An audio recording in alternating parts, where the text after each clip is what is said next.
Hey everybody, I've got something special for you today. Through the sponsorship of Super.com and Catapult by IndieBoost, we're going to be taking a look at Porta's Broken Lines, a tactical RPG set in an alternate World War II that's got big creepy energy. You and your squad crash land at an unknown location and are met with some mysterious enemy that's doing God knows what to the civilian population, and if you aren't careful planning your moves, you'll be faced with a squad full of people too scarred from the horrors of what they've seen to function and a whole lot of permadeath. Real quick before we get into the nuts and bolts of Broken Lines, I've got a couple things to say about this sponsorship. For one, as some of you already know, I'm very choosy about who I endorse, and for two, thanks to this video, I'm now able to offer all of the patrons a Pain Miss card, regardless if you pledge yearly or not, or if you're a longtime patron or a brand new one. I'll even be getting them all done extra nice at a print shop instead of DIYing these suckers, and global postage is no longer a big deal. I'll still be keeping that big discount up on the yearly memberships, but for now, any and all patrons will get a card if they want one. Thank you again, Super.com. So now that we've heard the good news, let's get back into Broken Lines. Broken Lines is a tactical RPG like Warhammer 40,000 Mechanicus or XCOM, but it differs in that it's much faster paced than those two while still scratching that itch for those of us that like to meticulously plan our troop movements and watching everything go exactly how we want it to. You'll get a squad of 8 soldiers who were about to go off to the front, but their plane goes down at an unknown location and wouldn't you know it, their orders get destroyed in the crash and they have no idea where they are or what they're supposed to be doing. Maybe these dudes in masks will help them out. Or not. In Broken Lines, you queue up all your moves before they're executed simultaneously, and the enemy also goes at the same time that you do. This feels a lot more engaging than moving one character at a time, and it always looks real cool when you hit the execute button and watch all your soldiers pull a maneuver at once instead of bit by bit. Between turns, the game pauses to let you get a good look at what you can do, and you're able to queue up as many commands as you could reasonably want to pull off and do some fancy tricks. You can effectively queue having one soldier run up with a shotgun, knock down enemies, while the rifleman covers them from behind with skill shots, and then issue a wait command down to the tenths of seconds for that rifleman before having them use a healing item so that your shotgunner has time to sprint back to cover and get in range of the healing item before it goes off. I love planning like that. So the first thing you'll notice about Broken Lines is that while it is turn-based like most tactics games, turns are executed in real time and everyone goes all at once. If you've ever wondered what it looked like in, say, XCOM, if all the actions were carried out in real time, it'd kinda look like Broken Lines' gameplay, save for one key difference. The enemies move at the same time that you do. Nobody is going to patiently wait for a grenade to explode right at their feet or for you to suppress them. Enemies are going to be repositioning and using their abilities right as you're using yours, so you'd better learn how to aim abilities like grenades and machine gun fire where the enemies will be rather than where they are right now. However, once you've hit that execute button, there's no changing what you've put in until the next turn cycle, with the exception that if you make contact with a new group of enemies, you'll get a reaction turn, which I appreciate since the AI is always getting reaction turns when I stumble upon them. It's about fair that we got one too. All of this is kept track of by a real-time counter that keeps track of exactly how much time has actually happened in real time, and then it compares it to a par time for each mission. According to my recordings, all these missions take about as much time IRL as your typical tactics game, so between 30 and 45 minutes per mission, but in real time that's usually only about 5 minutes. Position and aim is done mostly how you'd expect them to be done, save for that in addition to your own chance of hitting your target, and if you're in a flanking position or not, you also see the enemy's odds of hitting you stacked against your own, since nobody's taking turns here. Soldiers will start shooting as soon as they're in range of someone who they're supposed to be shooting at, and they won't stop until everyone in their range is dead, or you give them a specific ability command. You also get this information for every enemy that your given soldier you're moving is in range of, and for every enemy that's in shooting range of where you've positioned that soldier, which is excellent for evaluating positions before you actually send your favorite sniper up a creek without a paddle. There's also none of that telling individual soldiers to shoot. They do it. All the tedious stuff is taken care of for you by your soldiers, so you can focus on positioning and setting up good kill zones. Don't want them to fire just yet? It's cool. You can use the wait command I mentioned earlier, except you set it to wait and cover, and they'll hold their fire until the rest of the squad is in position, so you can set up that perfect ambush. Bad guys hiding behind something? It's cool. So long as it isn't made of stone or solid steel, most cover can be blown away with enough focused fire, and the submachine gunner's suppression ability will destroy just about anything in a few seconds, and while full cover made out of stone is out there, it's very rare and very easily flanked. Take that to heart, as the enemies, the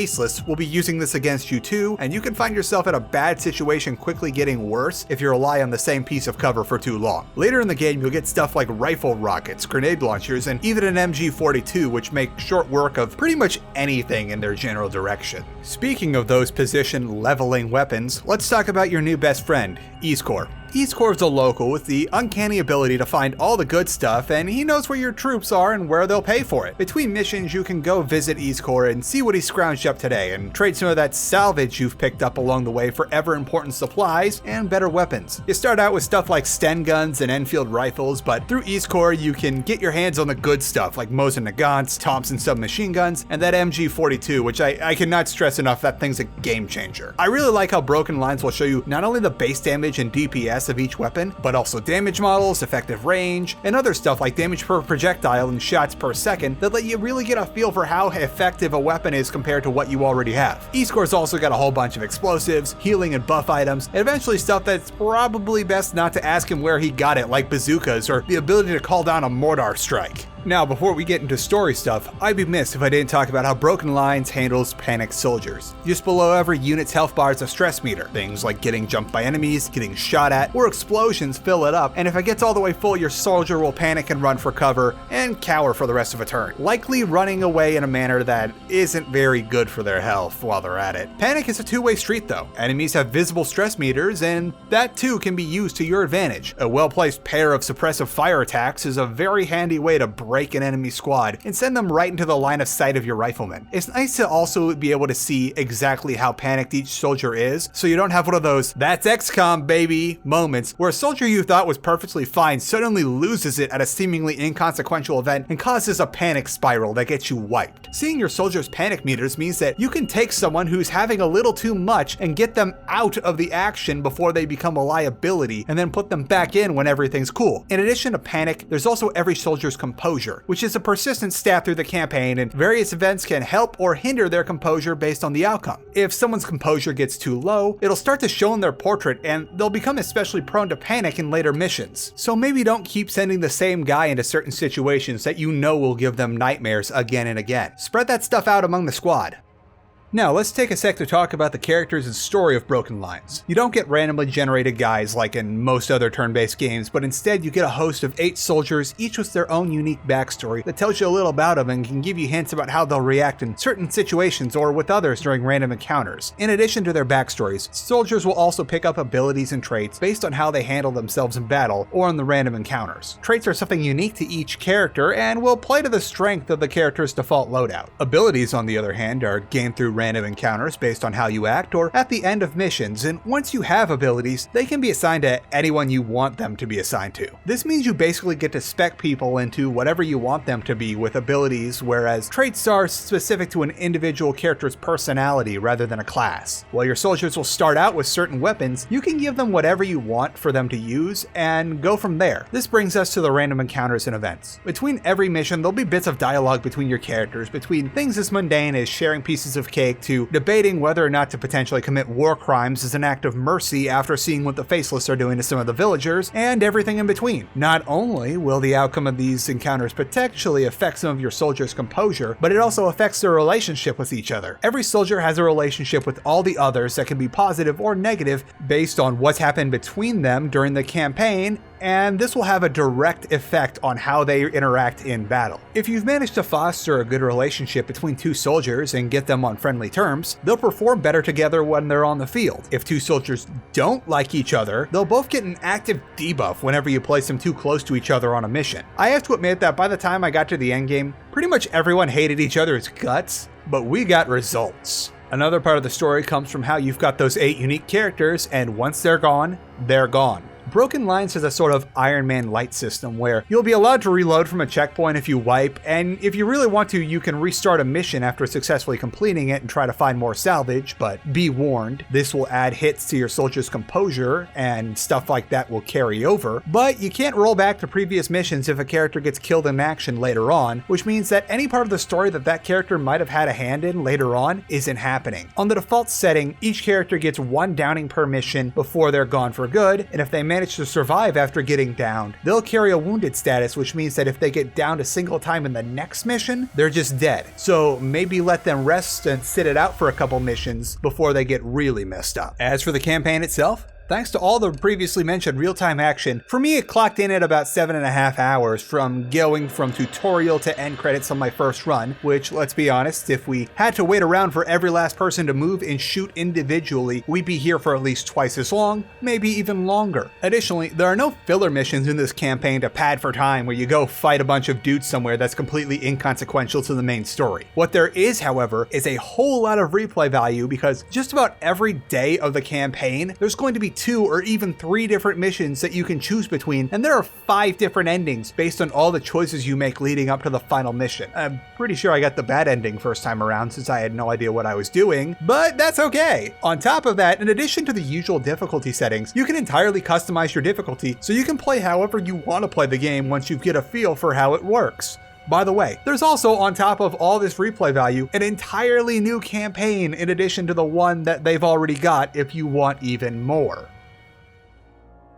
So if all of that wasn't enough for you, there's The Dead and the Drunk, which comes stock with the base game now. The Dead and the Drunk is a sort of side story to the main campaign that's a whole act in and of itself, where you pick out a set of soldiers for the whole run and go on a zombie-fueled bender. They're all fairly straightforward, and once you beat the campaign with one squad, you'll be able to unlock an advanced version of that said squad for subsequent go-rounds in The Dead and the Drunk too. The premise here is that good old E-Score has found a way to start narrating the cutscenes, which is a massive improvement, because who doesn't want more E-Score? And on top of all that nastiness that some of these faceless dudes are pumping into the air, someone started a ritual that's causing the dead to walk the earth and consume everything in their path. Your chosen squad was left at camp while everyone else was on a story mission or something, right as E-Score rolls up with a big old keg of his homebrew. It's powerful stuff. Powerful enough to send you on a blood rage that stacks to the point that mowing through hordes of the undead shouldn't be too much of a problem. Just be careful not to overdo it though. The Dead and the Drunk adds a third faction to the game, the zombies. On an individual level, they don't seem to want much more than to munch on whatever is in front of them, and they'll attack you or the faceless indiscriminately. They come in hordes, so you'd better have that bait item equipped on at least 2 people, or else they'll come fast enough to the point that even with explosives and all the rapid-fire weaponry you can carry, you're not going to get through all of them before they get to you. Don't worry though, you don't have to outrun them all. You just have to outrun the faceless soldiers who also happen to be right there. Right off the bat, the Dead and the Drunk kicks it into high gear since you've probably already gotten through the main campaign. The first mission alone pulls exactly 0 punches. Not to spoil too much, but the faceless are going to immediately pull a pincer maneuver on you right out of the gate, and that's probably going to be the most forgiving thing that happens to you in the entire mission. This is an XCOM 2 so Lost, where they only come 2 at a time, and you get to kill them with turn modifiers all in one turn. This is, we're going to throw as many of these guys as your CPU can handle at you, and you'd better take the hint that this is not something you can take out like a squad of soldiers. When I say undead horde, I mean like a horde. And then you've got the drunk part of the Dead and the Drunk.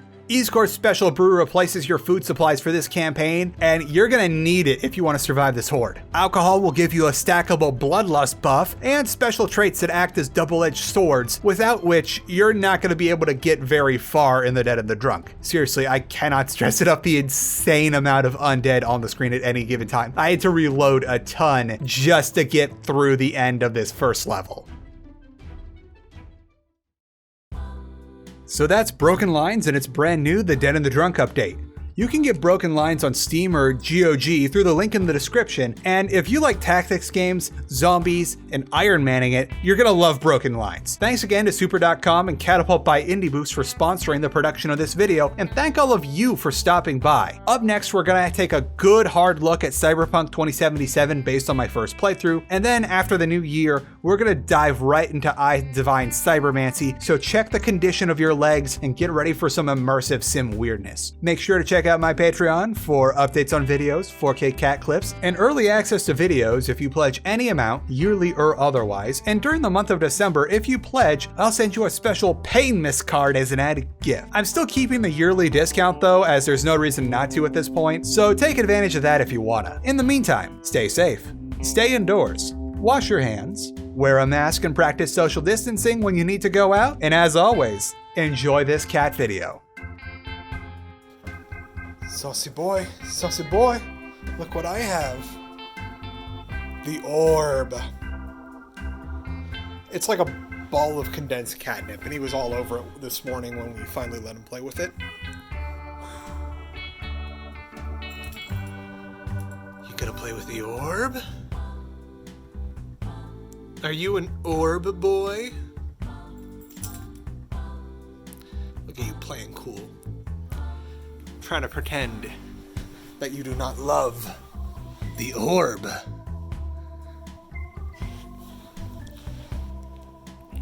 I can see you through the tube.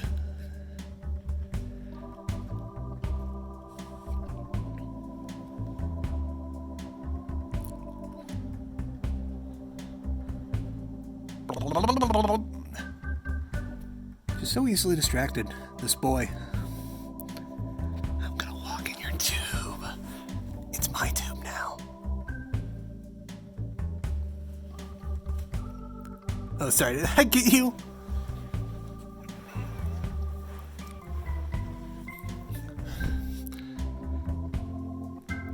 What a silly boy. Are you itchy? Do you need a scritch? Do you require a scritch? Okay.